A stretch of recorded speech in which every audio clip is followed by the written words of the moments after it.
नमस्कार दोस्तों, मैं कमल झा कहानी और शायरी चैनल में आप सबका दोबारा स्वागत करता हूं। आज हम पेश करते हैं आपके सामने एक बिल्कुल नई कहानी। शीर्षक है बड़ी दुकान। दिल्ली शहर में एक बहुत बड़े व्यापारी हुआ करते थे। उनकी शहर के मार्केट में बहुत बड़ी दुकान थी। रोज़ाना लाखों का व्यापार होता था। दुकान पर संत अरविंद गुप्ता जी अपने बेटे संग बैठते थे। गुप्ता जी का स्वभाव बहुत सरल था। वह सभी ग्राहकों से बहुत नरम लहजे में बात करते थे, परंतु उनका बेटा किसी भी ग्राहक से अच्छे से बात नहीं करता था। यह देख गुप्ता जी बहुत परेशान हुआ करते। वह अक्सर अपने बेटे को ग्राहकों से नरम बर्ताव करना चाहिए समझाते रहते, पर उनका बेटा राकेश पैसे के घमंड में चूर। कुछ देर तो अच्छा व्यवहार करता, फिर दोबारा से पहले जैसा बर्ताव करने लगता। एक दिन गुप्ता जी दुकान से घर जा रहे थे, तभी सीढ़ी से गिर पड़े और उनका पैर टूट गया। अब गुप्ता जी कुछ महीने के लिए दुकान नहीं जा सकते थे। अब दुकान पर अकेले राकेश ही रहने लगा। रोज आय कम होने लगी। जो ग्राहक गुप्ता जी के नरम बर्ताव और मीठी बोली के कारण दुकान आते थे, वह गुप्ता जी को दुकान में ना पाकर उल्टे लौट जाते। राकेश का व्यवहार अब भी नहीं सुधर रहा था। दिन प्रतिदिन घटती आय और व्यापार में नुकसान देख गुप्ता जी चिंतित हो गए और एक दिन उन्होंने अपने बेटे को सुधारने के लिए एक तरकीब सोची। अगले दिन उन्होंने अपने बेटे को कहा, बेटा, यह कुछ पैसे ले, यह कल चावड़ी बाज़ार में गुप्ता जी को दे आना। उनका काफ़ी पैसा हमारे पास बचा हुआ है। वैसे तो वह खुद लेने आ जाते हैं, पर अभी दिवाली का समय है, काम ज़्यादा है, तो तुम उन्हें ही दे आना।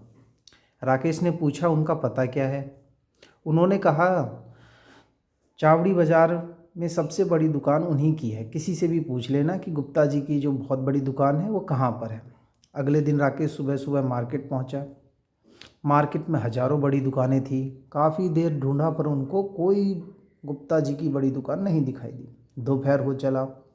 पिताजी को फ़ोन करते, पिताजी कहते ढूंढो मिल जाएगी। अंत में हार कर उसने पिताजी से कहा, मैं वापस आ रहा हूँ, यहाँ तो हजारों बड़ी दुकानें हैं, कैसा पता चलेगा कि कौन सी बड़ी दुकान है? आप बता भी नहीं दे रहे हैं। फिर गुप्ता जी ने कहा, अब किसी से पूछो कि गुप्ता जी की दुकान कहाँ है, जो छोटे से हैं और बड़े अच्छे इंसान हैं, जिनके यहाँ बिजली का सारा सामान मिलता है। और ये ज़रूर पूछना कि जिनकी बड़ी दुकान है। राकेश काफ़ी झल्लाया हुआ था। वह दौड़कर एक दुकान पर गया और उसने पूछा, छोटे गुप्ता जी जो बहुत अच्छे इंसान हैं, उनकी दुकान कहाँ है? जब दुकानदार ने उनको देखा तो उसने कहा, अरे आप तो सुबह से यहाँ घूम रहे हैं, पर हमें नहीं पता था आप गुप्ता जी की दुकान ढूंढ रहे हैं। देखिए वो जो सामने दुकान है ना छोटी सी, वही गुप्ता जी की दुकान है। यह सब देखकर राकेश गुस्से में बौखला गया।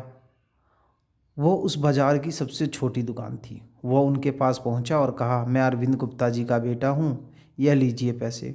उन्होंने कहा, बेटा, तुमको तो मैं सुबह से देख रहा हूँ, इतना परेशान हो, मुझे नहीं पता था कि तुम अरविंद जी के बेटे हो।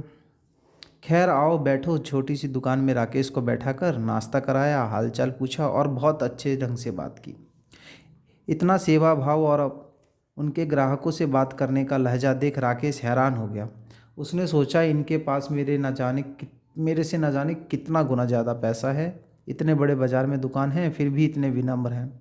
पैसा देकर वो वापस घर आया।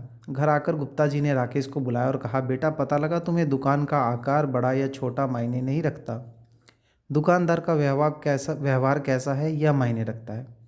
हमारा अच्छा व्यवहार ही हमें बड़ा बनाता है। तुम जिस दुकान में बैठते हो उसे बड़ा बनाना या छोटा, यह तुम पर निर्भर करता है। राकेश अब अपने पिताजी की बातें अच्छे से समझ चुका था। अब वह सभी ग्राहकों से अच्छा व्यवहार करने लगा और फिर से दुकान का कारोबार पहले जैसा हो गया।